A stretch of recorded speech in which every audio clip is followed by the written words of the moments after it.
1400 ildən bəri gələn İslam tarixində Hz. Peyğəmbər əleyhissalamın vəfatından sonra qızı xanım Fatimə Zəhra əleyhissalamın başına gələn hadisələri tarixdə qeyd olunmasını sizin öz öhdənizə buraxacağıq. Yəni bəziləri deyir ki, xanım Fatimə Zəhra əleyhissalamın başına heç bir şey gəlməyibdi, bunu uydururlar, onun qapısına od vurulmayıb, nə bilim, buna oxşar bir çox məsələləri qeyd edirlər. Mən də bunu tarixdə olan hadisəni tarixin dəlilləri ilə, istəyirəm cildi ilə, səhifəsi ilə sizin özünüzə söyləyim və təhqiqi eləmək öz boynunuza olsun ki, hər bir əqli sahibi, hər bir haqqı axtaran insan getsin özü axtarış eləsin. Birincisi budur ki, tarixi Təbəri məşhurdur və oradan bu məsələni qeyd edeyim. Qal, fəqət qısa olsun deyənə əsas cümlələri deyirəm. Də'a Ömər. İkinci xəlifə Ömər ibn Xəttab əmr elədi ki, odun gətirsinlər. O vaxt ki, xanım Fatimə Zəhra əleyhissalamın qapısına gəldilər, odun gətirsinlər beyyət eləmək üçün. Bunun tərcüməsini oxuyuram. Ömər Fatimanın evini yandırmaq üçün ya qapısını odun və atəş gətirilməsini istədi. Və dedi, əgər evdən çıxıb beyyət etməsəniz, mütləq evi və orada olanları evlə birlikdə yandıracağam. Oradakılar Ömərə dedi, İnna fiyhə Fatimə. Ey Ömər, evdə Fatimə var. Qal, və in. Deyirlər ki, ey Ömər, Fatimə də o evdədir. Ömər dedi, o olsa da belə evi yandıracağam. Tarixi Təbəri 3-cü cild səhifə 203. İkinci dəlil. Bunlar hamısı bizim əhl-i sünnə qardaşlarımızın tarixləridir ki, qeyd edirik. İbn Xuzabə, Əl-Qərir və yaxud da Qurər əsərində Zeyd ibn Əsləmdən belə bir rəvayət var.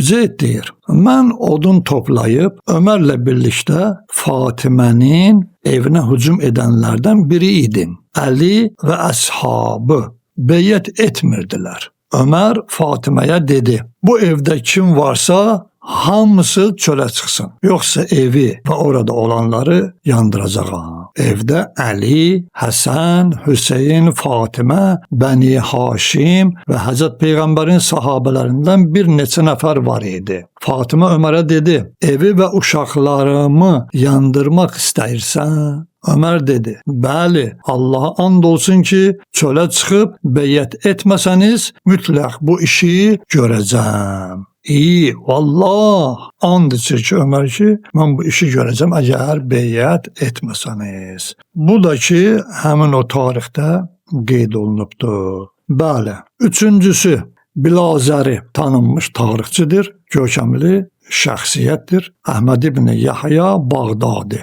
öz əsərində Süleyman ibn Təymidən və ibn Aundan nəql edir. İnna Əbu Bəkir ərsələ ilə Əliyyin və ilə axirə. Əbu Bəkir Əlinin beyyət etməsi üçün onun üstünə adam göndərdi. Lakin Həzrət Əli beyyət etmədi. Sonra Ömər əlində məşəl yəni odu tutaraq evi yandırmaq istədi. Elə bu zaman Fatimə qapıya çıxıb dedi, ey Xəttabın oğlu, Ömərə xitab edir, ey Xəttabın oğlu, mənim evimi yandırmaq üçün gəlmisənmi? Ömər dedi, bəli, bu iş atanın gətirdiyindən daha əhəmiyyətlidir. Ənsabul Əşraf əsəri 1-ci cild səhifə 586-cı. 4-cü, Şəhristani məşhur alimlərdəndir. Əl-Milal və Nəhər əsərinin 1-ci cild səhifə 57-nə qeyd edilir. Deyir ki, qala İbrahim ibn Səyyar bin Hani və ilaxirə. İnnə Ömər darabə batni Fatimə. Ardın da ərəbsən oxumuram. Əbu Ömər və Cahizin ustadı olan böyük sünnə alimi, yəni İbrahim ibn Sayyar ibn Hanə Nəzzam deyir, yəni kitab sahibi deyir. Həqiqətən beyyət günü Ömər Fatimənin qarnına zərbə ilə vurdu. Ömərin zərbəsindən Fatimənin bətnində olan körpə düşdü, yəni sikt oldu. Sonra onun evini orada olanlarla biricə oda çəkdilər. Orada Əli, Fatimə, Həsən və Hüseyin əleyhissalamdan başqa kimsə qalmamışdı. 5-ci dəlil İbn ƏbdülrəbbƏndalusi Bu da tanınmış yazıçılardan olubdur.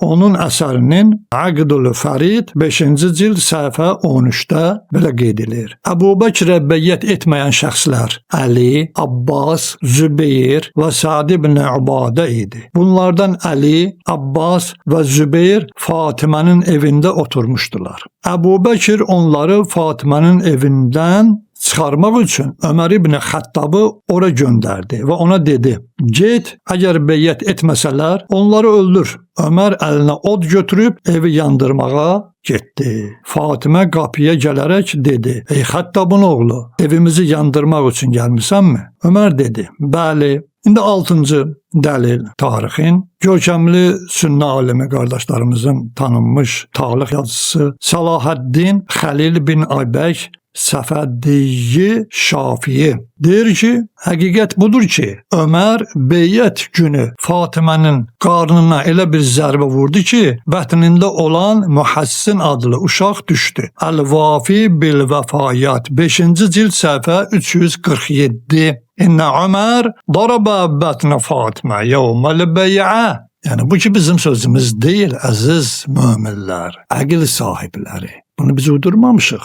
Bu tarixin bizə bəyan etdiyi tarixi hadisələri öz kitablarında qeyd ediblər. 7-ci İbn Hacer Əsqalani qeyd edilir ki, özünün Lisanul Mizan əsərinin 1-ci cildi səhifə 268-də həqiqətən Ömər Fatiməyə elə bir təpiş vurdu ki, bətnində olan Mühəssin sikt oldu, yəni düşdü.